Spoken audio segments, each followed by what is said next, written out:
Both Jinx and Ornn got some upgrades during Vendetta, so I am very excited to see both of these lists going into our new match. And interestingly, just straight off the rip, we have a Sprite Fountain from Ornn able to ignore that power cost with his Legend ability. Walks up to the Ornn's Forge, both players having gear-based battlefields. A quick pike returned and then a pass from the Jinx. So we're presumably going to be seeing some hiddens. And if this is a Jinx hidden deck, that is my personal favorite. I'm excited to see potentially Katarina and Blighted Battle Axe. I think that's definitely the best Jinx matchup. The big concern I would have if I was in this matchup is that Ornn champion unit. If that gets stacked up, Jinx is going to have a hard time swinging over what could potentially be a 9-10 might deflect 2 unit. Absolutely. That is the big bad of this matchup. So this is a really fun interaction. Ornn's Forge, while you control this battlefield, the first friendly non-token gear played each turn costs 1 less. Patched Porobot is a unit and a gear, meaning you can put it down for a single energy and a charm pulling in that pike returned. Ornn definitely happy to trade a sprite for what is a pretty powerful unit from the Jinx in this pike returned. It's not gonna be the carry of the deck, but being able to hide it and then get 3 might out of it is actually really strong. And there's a second Yes. pike returned. Yes, and now we see Ornn and what he may do during this turn. He is up on the points and he has 5 energy up.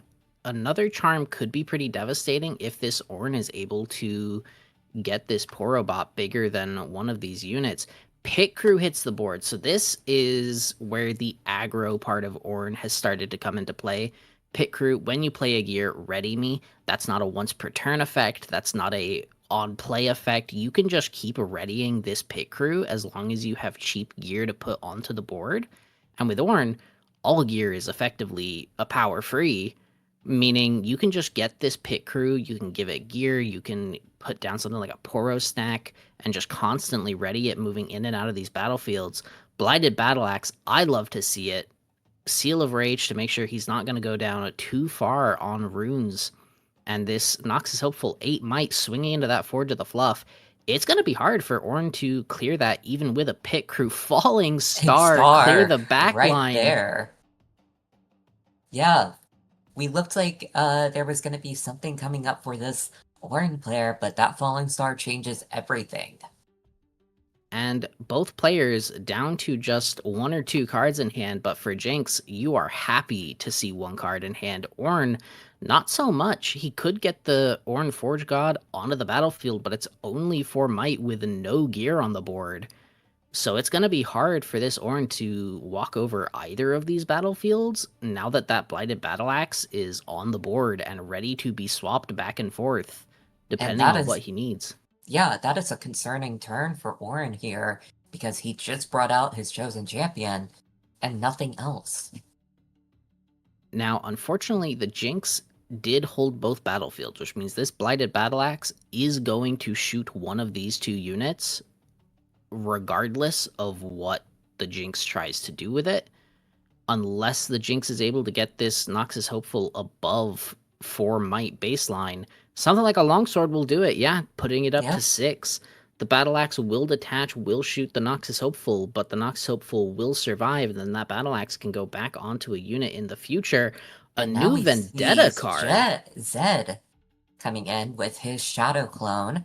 Again, Shadow Clone says, when I attack, you may banish a unit from your trash. If you do, give me Assault 4 this turn. And so we see the Bladed Battle Axe attach. And that Noxus Hopeful did survive. And with the Zed putting effectively 2 4-might units on the attack for this board, we now have a massive backline for this Jinx. Jinx is also at 4 points on that even point tempo. Ornn, even with a 5-might Ornn and a 3-might Sprite, is gonna struggle to hold either of these battlefields.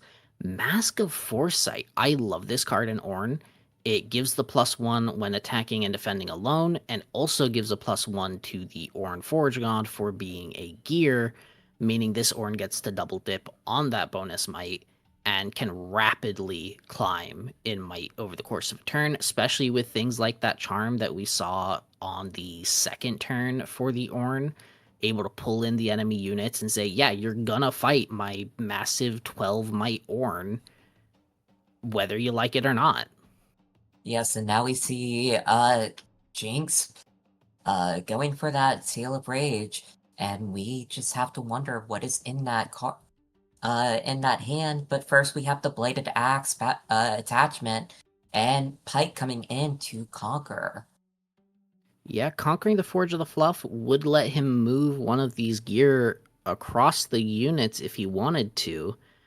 I'm not sure. I imagine he's going to move the Blighted Battle Axe onto this Pike returned, allowing him to both conquer the Ornn's Forge pretty comfortably and then beef up this Pike returned, as it did conquer as well on this turn. It won't get shot for 4 damage.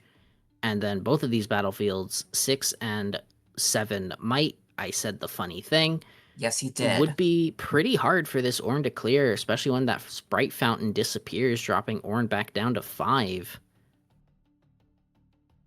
Right? And now we see Zed from the shadow coming into play, creating more shadow clones.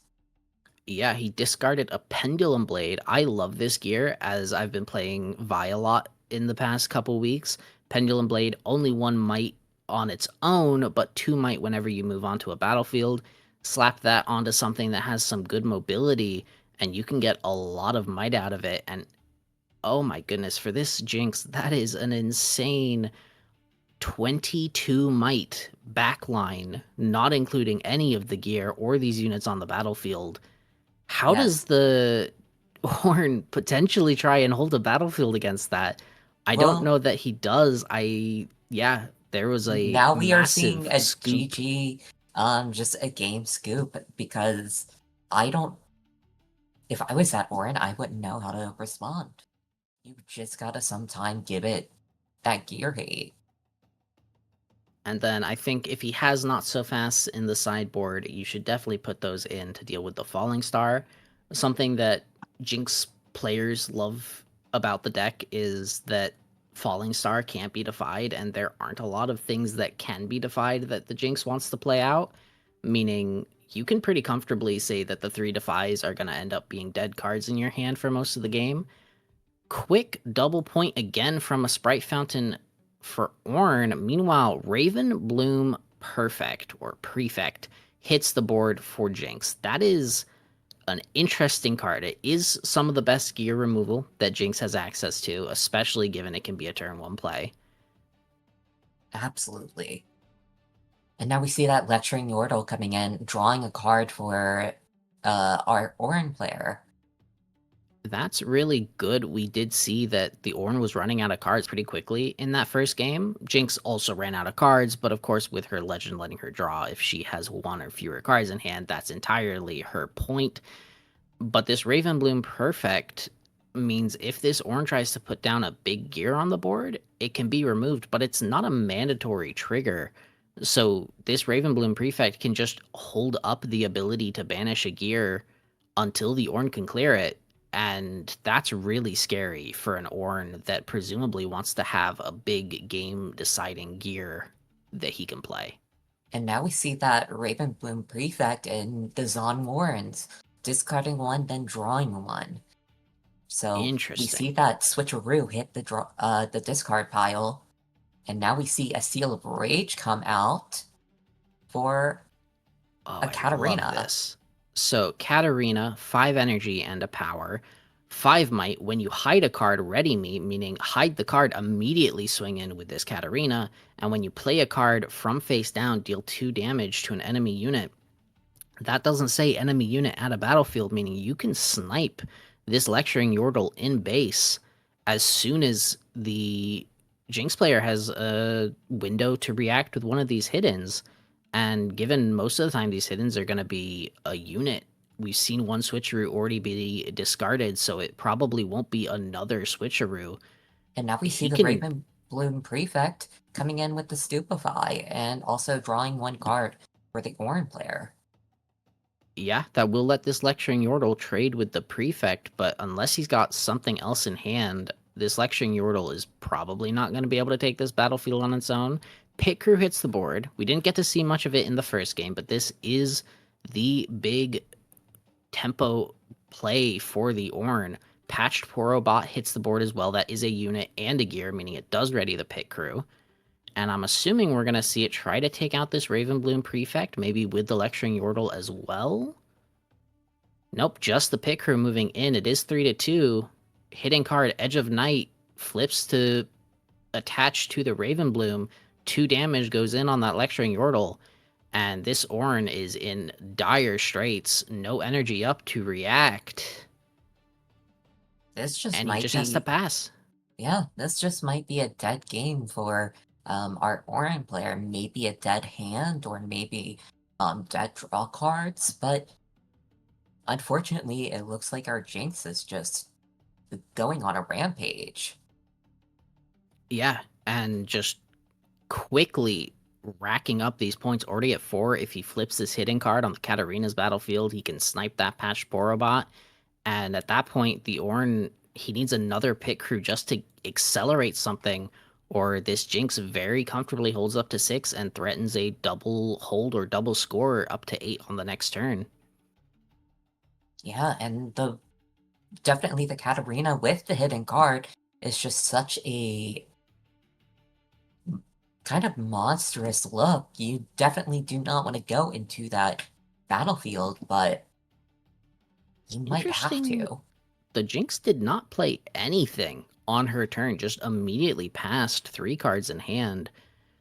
I'm curious what those cards are, because as a Jinx player, you never want to leave 3 cards in your hand unless you have something that you're expecting to play, like a Gust, but most Jinx aren't running Gust. It could be another Longsword, but otherwise, I'm not sure what this Jinx has in hand that she wouldn't play out on her turn. And now we see an Evelyn come out. Um, Yeah. So the and Charm moved the Ravenbloom Prefect back to base, and now just flipping the Evelyn to snipe the Patched Porobot. and now we see that Ornn come out. But unfortunately, there is no gear in that base for the Ornn to pump up itself with. Yeah, meaning that this Ornn is just a baby 4 might deflect 2 at the moment, and the Jinx isn't even behind on point tempo because she can just conquer back up to her 6th point.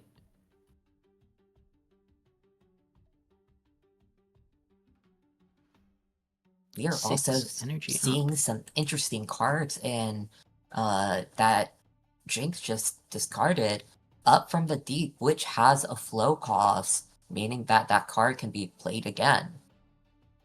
Yeah, flow cards really nice to discard if you can play them from the trash. And up from the deep, we saw it in the first round. Really good for scoring points really quickly. So Jinx absolutely happy to have that in her trash. A Defy comes out. This is one of the cards that can be defied. So no tentacles for this Jinx player.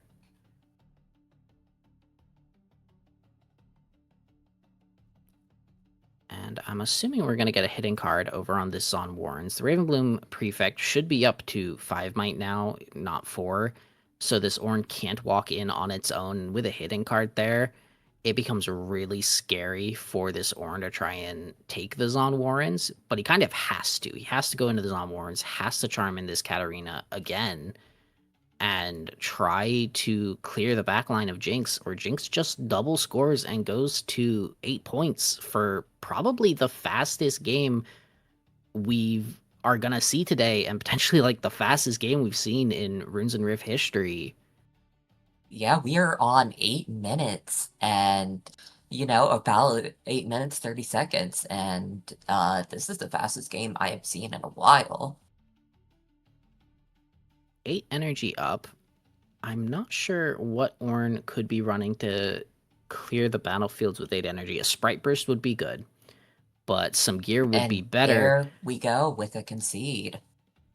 That is a 9-minute concede, double charm, a disarming rake, and a lonely poro, no gear in hand. That is really rough to see for the Ornn because he can't even clear a battlefield and charm in the Katarina without a gear. He can't buff this Ornn up, and that's just game. Some point. And I'm not talking about the legend, I'm talking about one of his chosen champions. Yes. We now see the power of Draven coming back again this in this little period of time. Yeah, we've seen cards like Rebuke kind of leave the meta and rejoin the meta, and then obviously Draven just has one of the strongest legend abilities kind of in the game, both now and I'm assuming forever. Drawing a card every time you fight is really, really good. I've seen Up from the Deep be really helpful in the Draven list to give you those early point tempos. But in this game, Overzealous Fan, Leona only has out a Scuttlecrab. Scuttlecrab not going to be able to contest that Overzealous Fan, so doesn't even need to worry about pushing back a unit. So he can just develop this Kaisa 2 base and a gold for conquering the treasure hoard. It's gonna be hard for the Leona to set up a comfortable board here. Sending in the Scuttlecrab, it could be a discipline to buff up and trade, but I imagine we're gonna see this Scuttlecrab die to give vision of the hand for the Leona. Yep, there's the Yep, discipline, so it is discipline. gonna trade. The Overzealous Fan was not triggered initially, so it can't be triggered now. It can only be done right when the defense starts. So a quick trade, a card draw from the discipline, and the entire hand of Draven revealed. That is a lot of Tide Turners That is a and an lot of Evelyn. hitting cards for Draven. Um,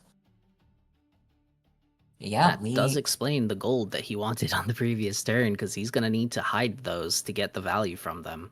and now we see a green Akali come out, which, if you haven't seen, this card has had so much impact on our recent meta, even though Akali turns out to be not the greatest deck in the world. Yeah, can't be chosen by enemy spells and abilities unless in combat. That's almost like a Rune Runner Camel. And then 4 energy and a power for 4 might. It's totally fine in terms of energy to baseline might, but also when I move to battlefield, give me +2 this turn. You know what else is a +2 this turn? Master Yi, Wuju Blade Master. That is going to show you how strong this Akali can be. Just a quick +2 every single turn that she tries to attack is incredible, especially for decks that have a lot of movement capability. Right. Typically, not something I would have seen in a Leona list, but it is really good to just stop your opponent targeting you with spells. So we'll Yeah. see if she has the movement to really utilize this +2 from the Akali legend. Or not legend, champion unit. Yes. And as we go on, we see, 6 runes still up. We have a lot for our Leona right now. Hiding a card. Yeah, Yeah. could be a Zonia's, could be a Emperor's Divide, could be a back off. That's always a fun stun card for the Leona. Throws down a Yes. Stellacorn Herder, so multiple movement triggers for this Leona, opting for, I guess, movement over the typical mass stun that Leona likes to play out. Still holding up 2, can be a discipline. But Draven has double Kaisa, and if he is able to get one of these Kaisas onto the treasure hoard, take out the Akali and that hidden, that's 2 card draw for the Kaisa conquering to draw 1, the Draven winning a combat to draw 1, Kaisa walks onto the Sunken Temple, that's another card draw. This Draven could go up to potentially 8 cards in hand on this turn, Oh, and with now we see 4 the cards drawn. double Kaisa coming into the treasure hoard. Back off Yeah. there to stun a unit. So that is why you send in both. You assume one of them is going to be stunned. We know there was a cleave in hand for this Draven when he revealed, along with another Tide Turner and And an there goes the Evelyn. cleave. So you quickly just say, all right, which one are you stunning? And I'll cleave up the other one. allowing him to potentially clear this Akali. The stun does give the Akali a buff. A discipline would let him trade one Akali for a Kaisa, but I don't think there's any way for this Akali to successfully defend this battlefield Oh, unless there's a key key barrier. barrier. So that will block 7 damage, meaning this Akali has 5 might, but effectively 12 hit points. And the Draven's only swinging in for 11 with a Kaisa and a Kaisa plus cleave. And 4 of that's also already been stunned. So it's only the 7 damage from this Kaisa, which is just barely going to break the key barrier. That's really good for the Leona, assuming the Draven doesn't have a response in hand. We know, again, there's a Tide Turner, there's an Evelynn, so it's just that one spare card to see what he can do with it. He can't do anything. That's just a dead Can't do Kaisa. That's anything. such a good turn for this Leona to be able to hold the battlefield, effectively stop both Kaisas from doing anything this turn, and just force the Draven Showboat onto the board. Only 2 points, putting this Draven at 5 might. It's kind of a rough turn for this Draven. I'm not seeing how he's going to stop the Leona, who's now on point tempo, from kind of running away with the game unless he can start to get some of these draws in. But Leona has 5 cards. Stellarcorn Herder is going to be another draw. I'm expecting there's going to be a good number of stuns or key barriers in hand for the next turns. Absolutely. Now we are getting that Akali back into the base, putting that Stealthborn Herder out, drawing one card with that, and we are going to see our next option from Leona coming up soon.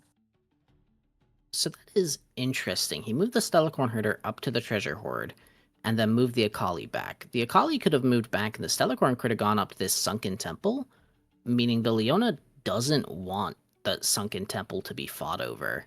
Maybe to avoid the Draven drawing more cards. It could be so that the Akali can conquer next turn as a mighty unit and draw a card. But without a hidden card on the board for this Stellarcorn, it's gonna be pretty scary for this Stellarcorn if it just gets walked in by a Showboat. Though 7 energy up, no cards played for the Leona. And with, what is that, 6 cards in hand, that's potentially double discipline and an unguard or something to try and keep this Stellarcorn Herder alive. Yeah, if I was this Draven player, I would be a little scared about having all of my opponent's runes up and basically a full hand. Really quick for the chat, deck lists are usually revealed after the tournament. The lists are closed during the course of the tournament so that it is a closed deck list for everybody.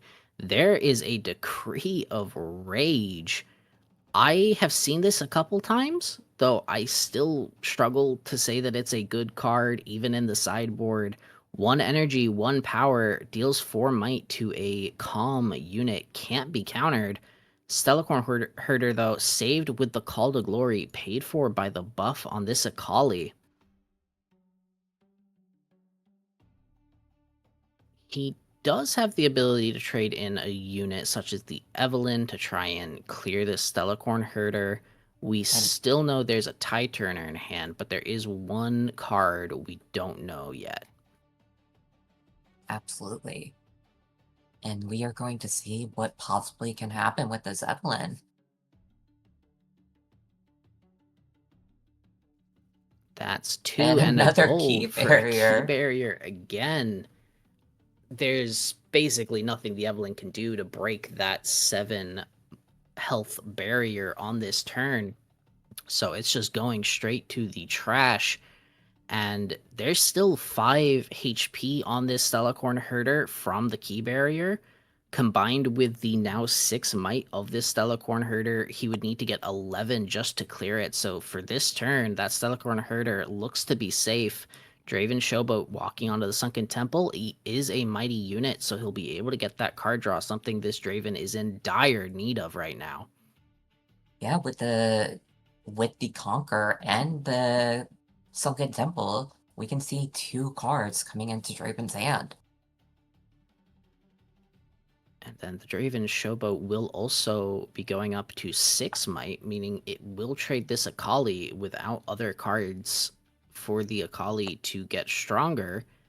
But frankly, one stun and this Akali is able to take on the Draven, so yeah, we're going to need a Vex to reinforce the battlefield, stunning new units that hit the board, but at this point, I'm not sure the Leona is going to be playing anything accelerated. That's not typically how a Leona will be playing, though there could be the potential of a Vi Peacekeeper dropped onto a Yes. battlefield to stun an enemy unit, and that Vex does stun the Vi Peacekeeper dropped onto a battlefield, which would keep this Sunken Temple held pretty comfortably if...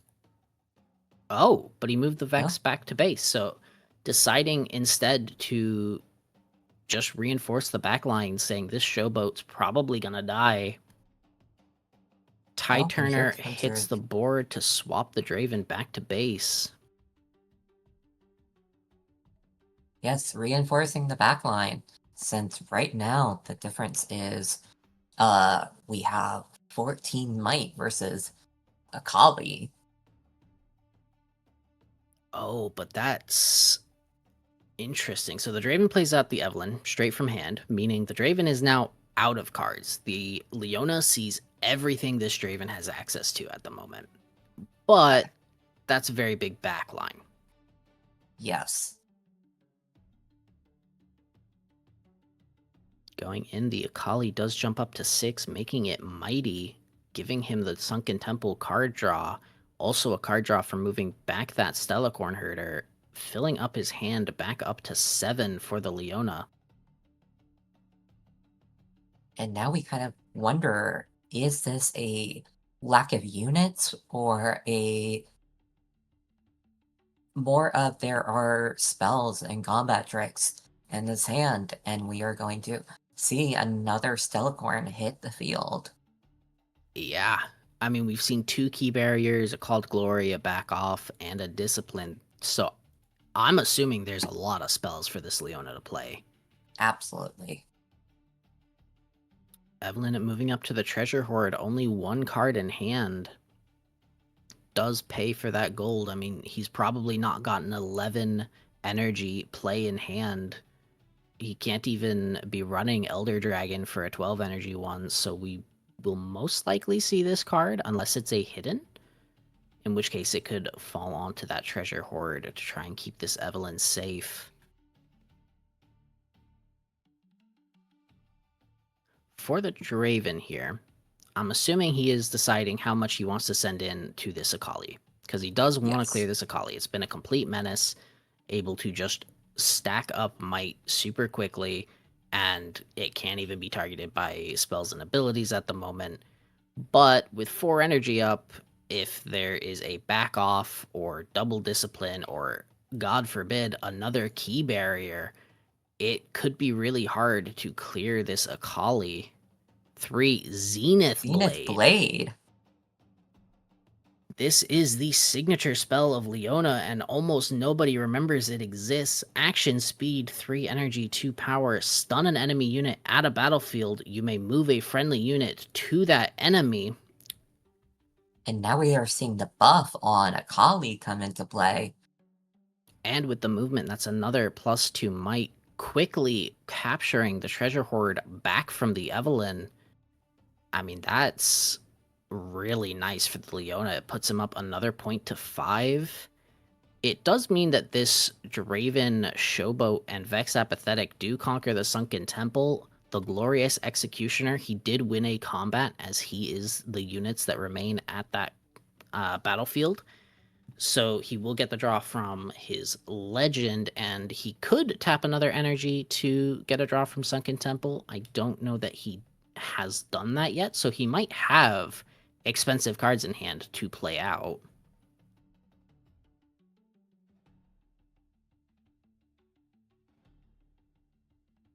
Perfect execution. Ready a unit, give it Assault 3, can be flowed. In fact, he could move this Draven Showboat back to base and then flow it to play it again. and move this Draven Showboat with +6 assault onto this treasure hoard, at which point I don't think this Akali has any way of surviving that. Akali has no way of surviving that without...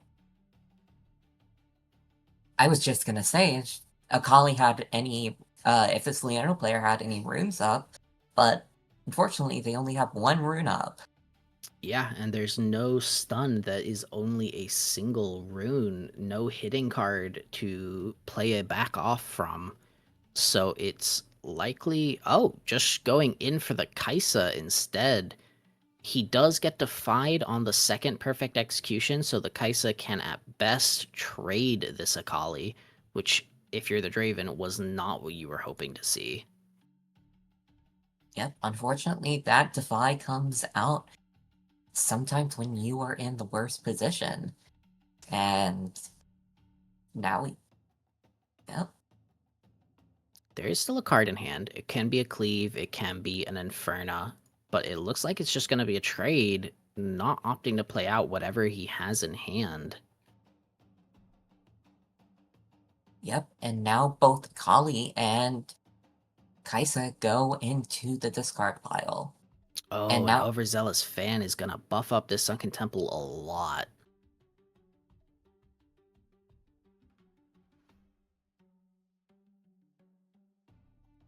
Now we got the move trigger from the Stellacorn, and we might pay 1 to have a gold gear exhausted. But Draven seems to have a response. Oh, no, I think he was paying for the second perfect execution, which got defied because he paid 3 in a red. So just making sure that his runes were properly exhausted, though he has no responses to play. Yes. 8 energy up for the Leona. I mean, it could be the... what is it? Green Leona? The massive, 8 energy Leona that makes stunned units drop down by 8 might.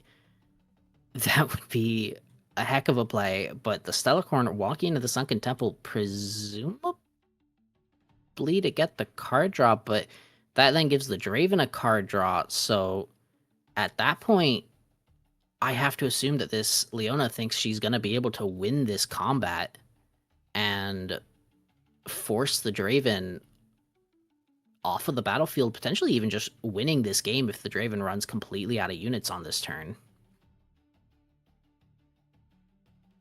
Absolutely, and we can see a trade with our... with the Stellacorn to our Vex now, that is in the discard pile. Interesting. Okay, and a charm pulling in the Draven, unit. and then a Vi Peacekeeper to trade the Draven. Oh, but with the +1, but there wasn't a stun this turn. I think he has forgotten the Vi Peacekeeper is defending. It does not get the when I attack stun an enemy unit. So this buff shouldn't be on the Leona's Stellacorn Herder. I think there just might be a mistake there. Yeah, bit of a misplay. And it's potentially going to cost this Leona a game. It gives the Draven a hold up to 6. And the Leona fully exhausted, no units in base to conquer with on the next turn.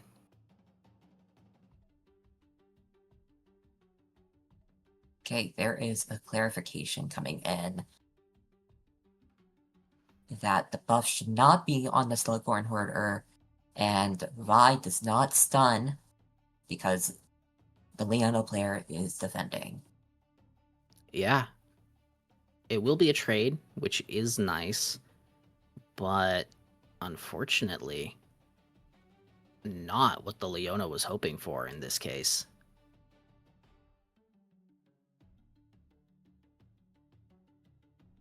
And in fact, I would have really liked to see that Vi Peacekeeper played to the Sunken Temple. The Vi Peacekeeper itself would have been stunned by the Vex, but the +1 buff onto the Stellacorn lets him trade the Overzealous Fan and the Vex Apathetic for his initial Stellacorn Herder, at which point it's just the Draven Showboat and Vi Peacekeeper can keep stunning as it recalls each turn, or potentially the Stellacorn is recalled. But yeah, with a Ride the Wind, Yep. I'm assuming that is going to be a scoop from the Leona. Draven easily able to go up to 7, and Leona has no accelerated units, I'm assuming, in hand, which is why she called the GG.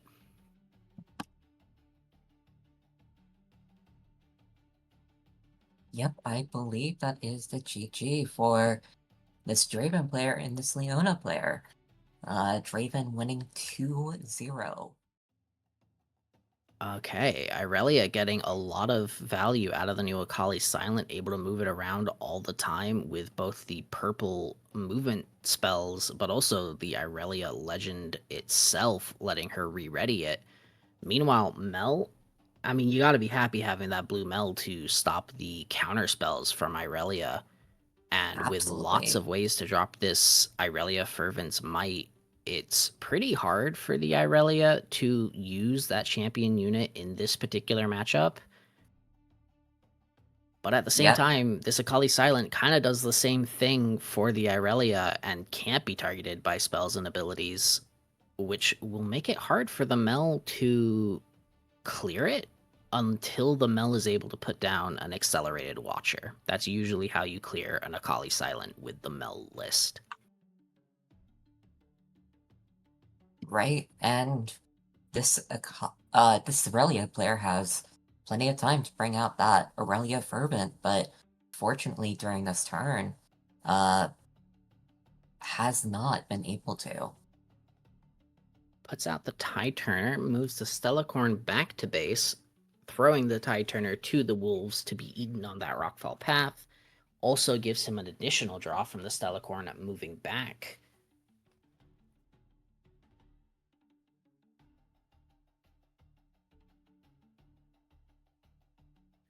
Still has 5 runes up, a total of 6 cards in hand for the Irelia. I mean, it can be this champion unit if it needs to, but a Charm pulling in the Ravenbloom saying, I don't want you to have a unit that just rapidly climbs in might every time you cast a spell, and then able to pull Absolutely. back the Akali, drop down another Stellacorn. That's a pretty scary backline for the Irelia, both because the Akali has a lot of might, and also just drawing 2 cards each turn minimum is pretty scary. Absolutely. And now we get to see what this Mel player has for a reaction to that wonderful turn by the Irelia player. A Fizz and a Tentacle. I'm not seeing any interesting spells in Trash. There's an Up from the Deep, which can be flowed to get more tentacles, but in this case, Up from the Deep loses its value because these tentacles are only 1 might. Stellacorn can pretty easily walk over that. So I'm imagining we're not even going to see that. Fizz takes the Rockfall path, Tentacle goes onto the Targon's Peak, does put them on even points. So now we need to see what he has in hand. If he passes with all 8 runes up, that's terrifying. Because That's that's saying I scary. have all the answers I need. Yeah, and with the ability to, you know, when you empower something else, empower me and disempower me, and give a unit at a battlefield -2 this turn, some of these units might go to 1 or 2 from the Irelia side. Well, that is slow speed. It can't be used Right. for defending against this Irelia. The Applied Researcher comes out, And gets it's now empowered, empowered. which means every spell is 1 energy and a power less to a minimum of 1 energy. So with 3 runes up, that's potentially 3 spells that this Mel can play out. And that is very scary. There's also the fun interaction players have been almost, I would say, abusing with Mel of the free Shock Blast, capable of Yes. stacking the discounts to make the 3 energy and power completely free. Just sniping things for 4 might. Starcross comes out, it's only 2 energy with the Applied Researcher discount applied. Taking that Stellacorn back to hand alongside the Fizz, saying, I don't have a way to defend that Fizz Trickster, and your Akali is very scary. Absolutely. Okay, Boots of Swiftness hits the board. Stellacorn goes up to contest that Tentacle again. A smokescreen would be bad. Acceptable losses, also a bit of a unfortunate timing for this Irelia to lose their Boots of Swiftness, so But Defy Fi has to be comes played. out. Explain the Mel stacking thing. So, there are discounts for spells. Applied Researcher discounts a spell by 1 energy and 1 power to a minimum of 1. And then Shock Blast says if something is empowered, I cost 2 energy less. Shock Blast totals out at 3 energy and a power baseline to be played. You can choose which order you stack those discounts. And while an Applied Researcher says to a minimum of an energy, Shock Blast does not have a minimum it can go to. So if you apply the Applied Researcher first, you take it from 3 energy and a power down to just 2 energy, and then the Shock Blast brings itself down to 0. Right, and now we see a second Akali come out from the Irelia side. Still no Irelia Fervent, as that could possibly just derail its own plans. So we will see Irelia Fervent in the champion um, spot for now on. Yeah, presumably the rest of this match, the Irelia is just going to be a pretty card watching the battlefield. The Stellacorn does get attached with the Boots of Swiftness. The Blade Dancer does exhaust to then ready the Stellacorn and jump over to the Rockfall Path. Another card draw. The Stellacorn's now up at 5, meaning the Applied Researcher can't just walk in on its own, but with the Soul Reflection Mel Legend, he could take this Rockfall Path if he really wanted to. It does mean that this Irelia is down on 4 runes, which typically is pretty scary, but when you're on 6 points and double Akali Silent in base, there's not a lot that can be done to stop these Akali Silents.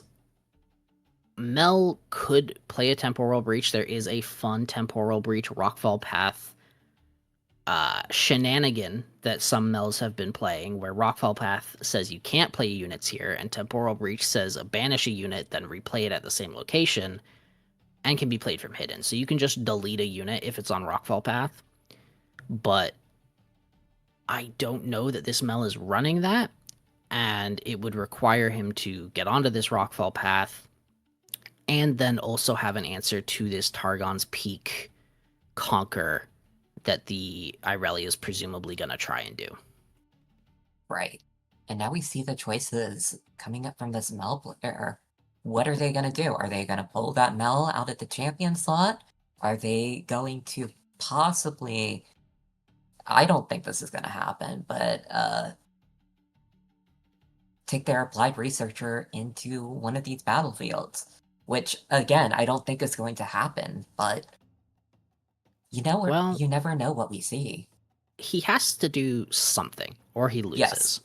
And these Akali Silence can't be targeted in the backline at the moment. So at this exact moment in time, the Mel only has the option of going into this Rockfall Path. He could play out the champion unit, but that's very slow. It's going to take 7 runes to get it out and empowered, which would be a lot of runes for this Mel to lose.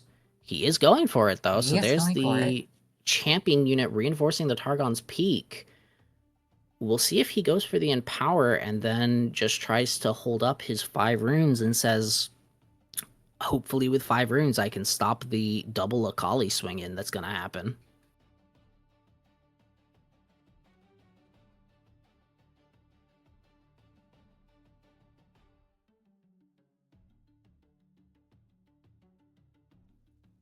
Notify anymore? That is true. So at the moment, the Irelia doesn't have the comm rune he would need to defy, and with the Mel now empowered, he couldn't defy if he wanted to. So there is definitely some options. Turn to Dust will remove that Boots of Swiftness, stopping the Stellacorn Herder from moving off of that Rockfall path to the Targon's Peak. So it's just going to be these 2 Akalis unless the Irelia tries to target and then re-ready the Stellacorn, But I imagine the Irelia is holding up the target and ready for these silence. If he has something like a Zonia's or a GA in the hand to keep them alive, because then he can walk in, get bounced back, re-ready the unit, and then walk in again for +4 with the Akali ability. Absolutely, and now we have a Irelia player with 7 cards in hand, all runes up. What would you be thinking as this Mel player with only 4 runes up and 3 cards in hand? So there's two possibilities. Either this Irelia says, I'm going to fight you on this Targon's Peak because I think I can win. But if this Irelia moves everything into Rockfall Path and just holds up 6 energy, at best, the Mel can drop a accelerated Watcher and try to clear, but that's going to be really hard because unless this Mel gets into combat, she can't target the Akalis. Is going in on the Targon's Peak, though. Says, I have 12 might and 6 runes. Let's see what you can do with your 4.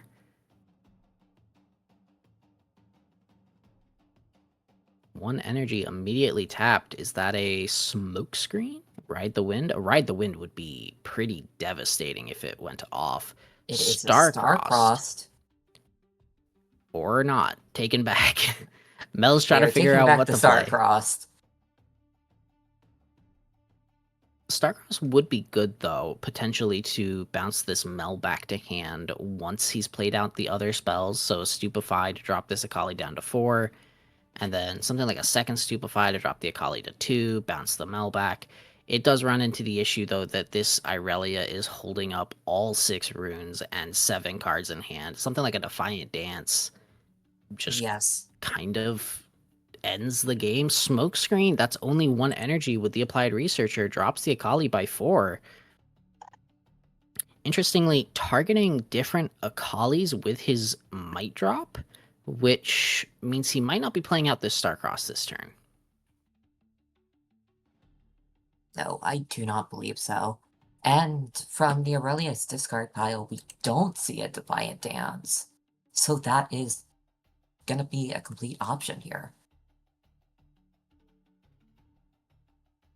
So Mel has passed focus, and Irelia just trading out the 2 Akalis for this Mel. I suppose this could be March of the Stellacorn Herder up into this Targon's Peak. Twilight Yes. Shroud. Oh, this is such a good card and also so terrifying. Able to make the Stellacorn Herder untargetable by spells and abilities this turn and gives it a +1 might, which, given it targeted, does let the Irelia ready the Stellacorn Herder. Unguard bumps this Stellacorn up to 6, and with a Fizz and Starcrossed in hand, the Irelia is going to go ahead and take game 3 against this Mel.